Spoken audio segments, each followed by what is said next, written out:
नमस्कार मित्रांनो, जय महाराष्ट्र. मित्रांनो, योद्धा ई लर्निंग या इन्फॉर्मेशनल यूट्यूब प्लॅटफॉर्मवरती तुमचं सर्वांचं हार्दिक स्वागत. मित्रांनो, मुख्यमंत्री माझी बहीण लाडकी योजनेचा अर्ज जमा झाला असेल तर आता काय करावे? खूपच महत्त्वाचा आजचा व्हिडिओ असणार आहे, कारण की बऱ्याच लाडक्या बहिणींना, बऱ्याच महिलांना ₹1 जमा झाल्याचा मेसेज जो आहे तो आता आलेला आहे. जर तो आला असेल तर आता काय करावे, किंवा तुमचा फॉर्म जर अप्रूव्ह झाला असेल किंवा जमा झाला असेल, त्या ठिकाणी हिरव्या रंगाचं त्या ठिकाणी येत असेल, तर आता काय करावे, यासाठी आपल्याला आजचा हा व्हिडिओ, ज्या सगळ्या गोष्टी सांगितलेल्या आहे त्या सगळ्या गोष्टींकडे बारकाईने बघायची आवश्यकता आहे. तर मित्रांनो, तुम्हाला विनंती आहे की आजचा व्हिडिओ तुम्ही नक्कीच बघावा. तुम्ही दिलेल्या बँक खाते क्रमांक तुमच्या आधार कार्ड नंबर सोबत लिंक आहे का, की आधार नंबर सीडिंग आहे, याची खात्री करायची सर्वात आधी गरज आहे मित्रांनो. मग आता प्रश्न पडला असेल की हे कसं बघायचं, तर मित्रांनो अगदी सोपं आहे.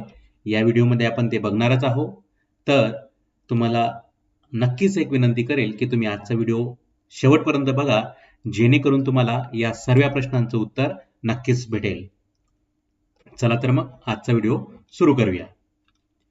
मित्रांनो, यासाठी तुम्हाला तुमच्या मोबाईल मधून myAadhar.uday.gov म्हणजे government.in या वेबसाईट वरती जायचं आहे.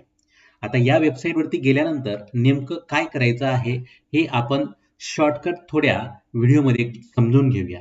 मित्रांनो, या ठिकाणी काय करायचं आहे तुम्हाला, या ठिकाणी सगळ्यात महत्त्वाची गोष्ट आहे, तुम्हाला अशा प्रकारचं विंडो येईल. त्या ठिकाणी तुम्हाला तुमचा आधार नंबर त्या ठिकाणी टाकायचा आहे आणि हा कॅप्चा टाकायचा आहे, जेणेकरून तुमच्या नंबरवरती ओटीपी येईल. तो ओटीपी टाकून त्या ठिकाणी लॉग इन करायचा आहे.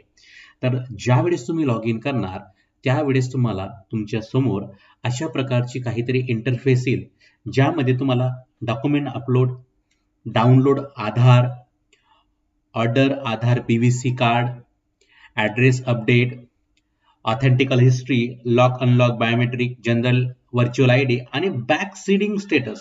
तर या ठिकाणी क्लिक करायचं आहे आणि या ठिकाणी तुम्हाला दिसणार आहे तुमच्या आधार नंबरला लिंक झालेला, सीडिंग झालेला तुमचा बँक नंबर. तर या सगळ्या गोष्टी त्या ठिकाणी व्यवस्थित बघायचं आहे आणि त्यावरून आपल्याला नक्कीच समजेल की आपला कोणता नंबर आपल्या बँकेला सीडिंग झालेला आहे. तर मित्रांनो, अगदी सोपी प्रोसेस आहे.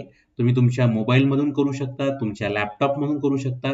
तुम्ही तुमच्या घरी बसून या ठिकाणी याची तपासणी सुद्धा तुम्ही करू शकता. मित्रांनो, त्या ठिकाणी इनॅक्टिव्ह दाखवत असेल तर काय करावे, त्यासाठी तुम्ही तुमचा संबंधित बँकमध्ये जाऊन आपले खाते आधार नंबर आपल्या बँक क्रमांक सोबत सीडिंग करणे महत्त्वाचे आहे.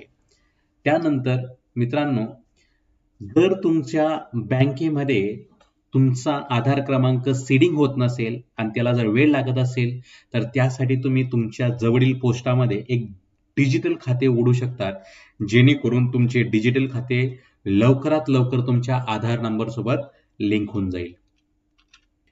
नक्कीच शॉर्ट थोडक्यात व्हिडिओ होता. नक्कीच तुम्हाला आवडला असेल तर नक्कीच लाईक करा. जर ही इन्फॉर्मेशन आवश्यक आणि महत्त्वाची वाटत असेल तर नक्कीच आपला व्हिडिओ शेअर करा आणि हो, कमेंट करायला विसरू नका की तुम्हाला या ठिकाणी ₹1 मिळाला आहे की नाही, किंवा मिळाला नसेल किंवा रिजेक्ट झाला असेल फॉर्म किंवा काही अपूर्णता असेल तर त्याबाबत माहिती मिळण्यासाठी तुमची कमेंट खूप महत्त्वाची आहे. तर चला मित्रांनो, भेटूया पुन्हा एक नवीन व्हिडिओमध्ये. जय महाराष्ट्र. धन्यवाद.